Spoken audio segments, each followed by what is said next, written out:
though Holmgren, didn't have the biggest performance of anybody, that's probably, like you said, Andrew Nembhard.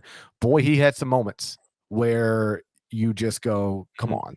Somebody that tall is not supposed to be doing those things. There was that one sequence, I tweeted it, I think everybody did. He blocks a shot on one end, off the backboard.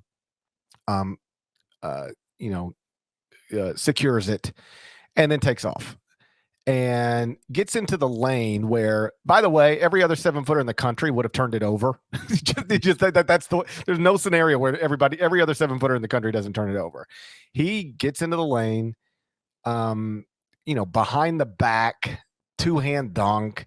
And that is why he's an elite prospect. It's why he might be the number 1 pick in the 2022 draft. Yes, he is very, very skinny. And yes, he'll have to add weight if he's ever going to play be a superstar in a league where if you are a 5, you're dealing with people like Nikola Jokic and Joel Embiid, like really big, strong men. But clearly his lack of strength, lack of weight is not going to prevent him from being an incredible college basketball player. And I don't know if you saw this stat that was floating around in advance of the UCLA game. But if not, I'll read it to you, assuming I can find it here in my bookmarks right next to Enterprise Connect. While you look for it, just a note, UCLA started the game 6 for 31 from the field. Some of that was bad missed threes, and some of it, as you're getting to, defensively was also Chet Holmgren. He just alters a ton. You got that? Here's the fact that I stumbled into. I guess it was late Monday night, early Tuesday morning. Chet Holmgren is the only Division I player in the last 25 years to score at least 60 points, record at least 15 assists, block at least 15 shots, and shoot at least 70% from the field and 70% from the free throw line over any 5-game span. And he did it in the first 5 games of his career. So think about all of the great players who have played Division I basketball in the past 25 years. We're talking about Kevin Durant, Tyler Hansbrough, Leaky Black. Nobody has ever done those things in any 5-game span. First 5 games, second 5 games, games 4, 5, 6, 7, 8, games 15, 16, 17, 18, 19. Nobody's ever done it at any point in the past 25 years in any 5-game span. And Chet Holmgren just casually did it in the first 5 games of his college career. Now, I know we're drawing some weird lines there that, to make it fit a certain thing, or somebody drew those lines there. And that doesn't mean he's the best college basketball player of the past 25 years. It doesn't even mean he's the best college basketball player in the country right now. But it does show you how unique he is.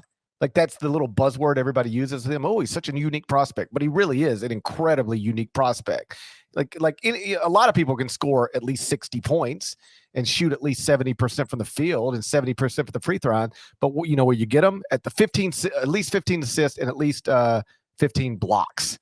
Like, who's doing that? Not many, but he can. He's a special guy. He is shooting 86.2% from 2-point range right now. He's 25 of 29 from the field. From 3-point range, he's 38.5%, 5 for 13 overall, and he's shooting 78% from the foul line in 18 attempts. Drew Timme is number 2 in the KenPom Player of the Year algorithm. Holmgren is number 5. Again, we are very early into the situation, but they are looking mighty fine. And this is my last thought on Holmgren, and kind of the game in general in Gonzaga.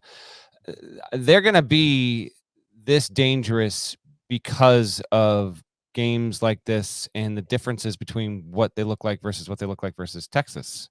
Timme was just like, whatever. He got, what do you have, 18? He was good, but he wasn't the same player against UCLA as he was when I saw him up in Spokane.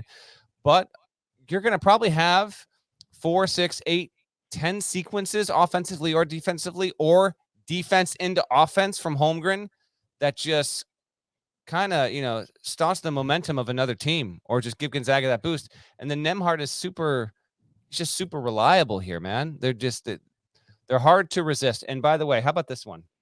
I looked this up before we podcasted.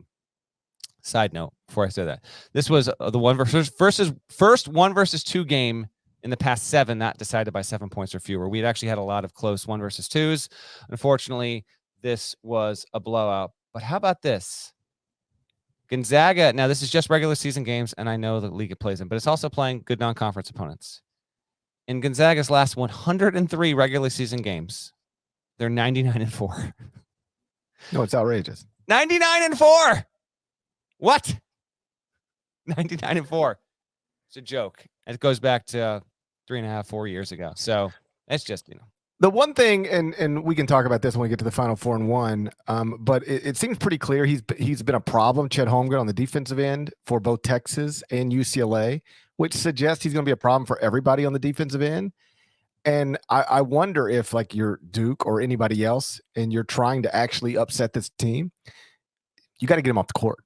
And that means you got to go at him. But, like, going at him is problematic because it's not usually going to be successful. But I did think UCLA tried that a little bit right at the beginning of the game. Like, let's go at him and see if we can pick up some fouls and get him off the court.